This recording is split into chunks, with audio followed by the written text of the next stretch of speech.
오늘 말씀에는 레위 사람들과 제사장들의 명단이, 그러니까 제사장과 레위 사람들의 명단이 기록되어 있어요. 네, 지금 이 제사장과 레위 사람들의 명단을 기록한 이유 중에 하나는 어, 이들이 결국에는 이 예루살렘의 회복이라고 하는 것은 이 예배 공동체가 회복이 되었다라고 하는 의미를 갖고 있어요. 그래서 어제도 얘기했지만 우리의 신앙의 계대와 계통을 이어가는 데 있어서 가장 중요한 게 뭐냐면 그 계대와 계통을 이어받으면서 하나님으로부터 거룩한 백성으로 남아 있는 거잖아요. 그러니까 거룩한 백성으로 남아 있다라는 뜻이 뭐냐면 구약에서는 이 제사장과 레위 사람들, 특별히 성전과 이 성전에서 벌어지는 제사와 그리고 그것을 담당하고 수행하고 있는 제사장과 레위인들, 이것이 하나의 이 죄를 짓고 죄를 깨끗하게 하고 거룩한 백성으로 살아가는 데 있어서 가장 중요한 이 체계가 이 회복되고 이 구조가 살아있다라고 얘기하는 거예요. 우리가 가지고 있는 이 믿음이라는 것도 똑같아요. 우리가 가장 중요한 게 뭐냐? 이게 예배 공동체예요. 교회는 이 예배가 살아 있어야 되는 거죠.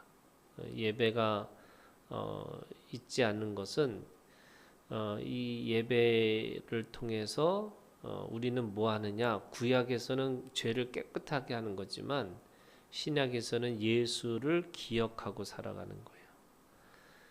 그래서 우리의 믿음이 뭐냐면 예수를 기억하는 거예요. 그 십자가를 기억하고 그 십자가의 능력을 믿고 그 십자가의 능력을 따라서 우리가 살아가는 이 모든 과정이 예배 공동체로부터 시작되는 거죠. 그래서 우리가 가지고 있는 믿음 중에 하나가 이 주일 공동 예배를 드리는 거잖아요. 이 주일 공동 예배라는 것이 가장 중요한 것 중에 하나가 바로 이 예배를 통해서 예수를 기억하고 예수의 능력을 따라서 살아가는 거. 이걸 우리가 가지고 있는 믿음이에요. 동시에 이들의 이름을 적어 놓은 두 번째 이유는요. 예레미야 33장에 보면은 예레미야는 이 포로로 끌려가기 전에 하나님께서 그들의 죄 때문에 포로로 끌려갈 거지만 70년 뒤에 다시 돌아올 것이다. 이렇게 약속을 하셨어요. 그런데 예레미야 33장의 18절에 있는 말씀에 보면 예레미야에게 약속하신 게 뭐냐면 내 앞에서 번제를 드리며 소제를 사르며 다른 제사를 항상 드릴 레위 사람 제사장들도 끊어지지 아니하리라. 이렇게 얘기하세요.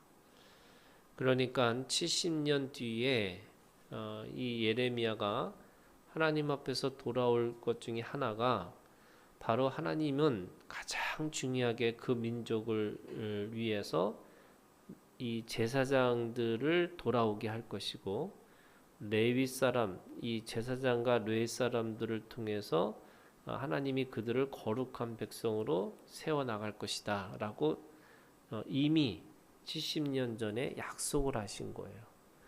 그러면 이 명단은 뭐냐? 하나님의 약속대로 그렇게 되어졌다라고 하는 것에 대한 이 문서와 같은 거죠. 하나님은 그 하나님의 약속을 반드시 신실하시고 또 성실하신 하나님이 그 말씀대로 그렇게 그들을 제사장과 레위 사람들을 돌아오게 하셨고 그들의 명단은 이와 같다라고 말씀하시는 거예요. 그러니까 이게 궁극적으로는 예배의 회복이지만 동시에 하나님의 약속의 성취를 이야기를 하고 있는 거죠. 그러니까 이 본문은 하나님께서 그들이 돌아와서 특별히 이 제사장과 레위 사람들을 돌아오게 할 것이라고 하는 하나님의 약속을 지키셨다라고 하는 것을 말씀하고 있습니다. 동시에 이 세 번째 의미는요, 오늘 이 말씀 속에 보면은 각각의 사람들을 적고 있어요. 제사장뿐만 아니라 또 그 안에 제사장으로서의 사람들, 레위 사람들이 해야 될 일들이 있어요. 그게 8절에 보면 그의 형제와 함께 찬송하는 일을 맡았고, 또 9절에 보면은 직문을 따라 그들의 맞은편에 있으며, 또 23절에 있는 말씀에 보면 24절에 있는 말씀에 보면 중간에 보면 그들은 그들의 형제의 맞은편에 있어 하나님의 사람 다윗의 명령대로 순서를 따라 주를 찬양하며 감사하고, 25절에 보면 다 문지기로서 순서대로 문 안에 곡간을 파수하였나니, 이 총독부터 제사장과 레위 사람들 뿐만 아니라 그 안에 각각의 직무들을, 또는 각각의 직분을 가지고 있는 사람들의 이름을 적고 있다는 거잖아요. 결국 이 공동체라고 하는 예배 공동체 안에서 사람들마다 각각의 직무대로 있다는 거죠. 그러니까 지금으로 얘기하면은 뭐 교회 안에 성가대도 있고, 또 교사도 있고, 또 각각의 그 봉사하는 사람들도 있고, 다 각각에 다 있다는 거예요. 이 말은 이 고린도전서 12장, 14장, 이걸 우리는 은사장이라고 하거든요. 교회는 각각의 은사대로 사람들의 직무를 가지고 일을 하는 것이 이 교회 공동체라고 할 수 있어요. 그래서 이 교회가 예배 공동체이면서 동시에 뭐냐면 은사 공동체예요.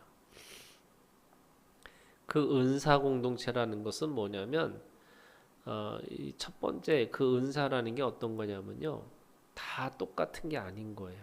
그러니까 제사장도 똑같은 제사장이 아니고요, 레위 사람들도 똑같은 레위 사람이 아니에요.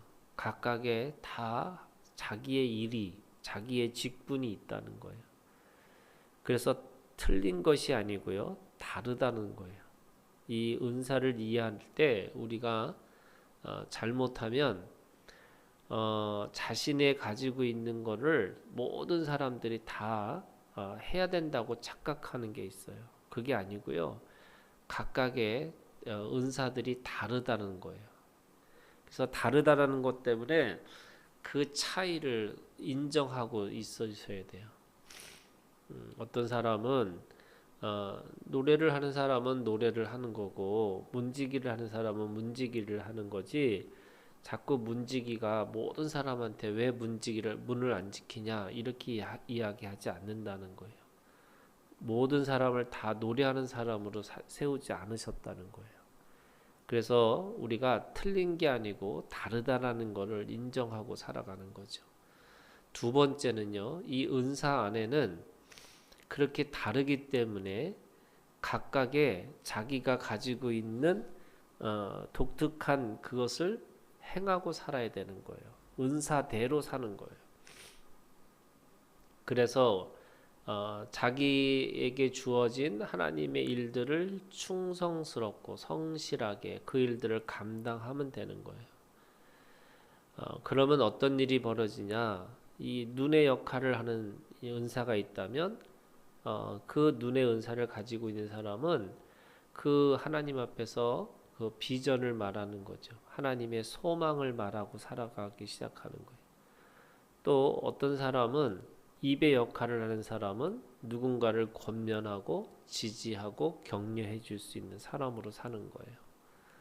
또 어떤 사람은 손과 발을 가지고 있는 사람은 그 손으로 누군가를 도와주고 일으켜주고, 또 그 발을 통해서 복음을 전하는 발걸음으로 살아가는 거죠. 그런 의미에서 이 은사는 세 번째는 그런 의미에서 한 몸이라는 거예요. 서로 다르고 또 각각의 자기의 기능을 하고 있는 거지만 예수 그리스도 안에서 한 몸을 이루고 있는 거죠. 지금 이 예배 공동체, 은사 공동체 안에서도 뭐 하냐면 한 이스라엘 백성이라는 거예요. 하나님의 나라의 이스라엘 백성으로서 이스라엘로 살아가는 사람들이라고 얘기하는 거죠. 그들의 중심에는 반드시 그 제사를 드리는 제사들이 있었어요. 하지만 그 제사를 통해서 뭐 하느냐? 그 거룩한 것을 통해서 한 몸을 이루고 살아가는 것이 필요하다는 거예요. 그래서 우리가 가지고 있는 신앙에 있어서요. 우리가 다 개별적으로 하나님 앞에 구원받는 것처럼 보이지만 사실은 개별성이 아니고요. 하나님이 우리에게 주신 몸의 신앙인 거예요. 그래서 우리가 한 몸으로서 하나님 앞에 함께 자라나고 또 함께 그 안에서 구원받는 것이 우리의 신앙이라고 할 수 있어요. 그래서 오늘 사람들마다 각각의 다 은사를 갖고 있지만 그들은 그 이스라엘이라고 하는 한 민족 안에서 또 예배라고 하는 한 예배를 드리는 각각의 그 직무를 갖고 있지만은 하나님 앞에서 거룩한 백성으로 그렇게 살아가고 있는 거죠. 오늘도 우리에게 주신 은사를 기억하면서 예배와 그리고 은사와 그리고 하나님 앞에 한 몸을 이루고 살아가는 이 신앙이 오늘 우리 가운데 있기를 주님의 이름으로 축원합니다.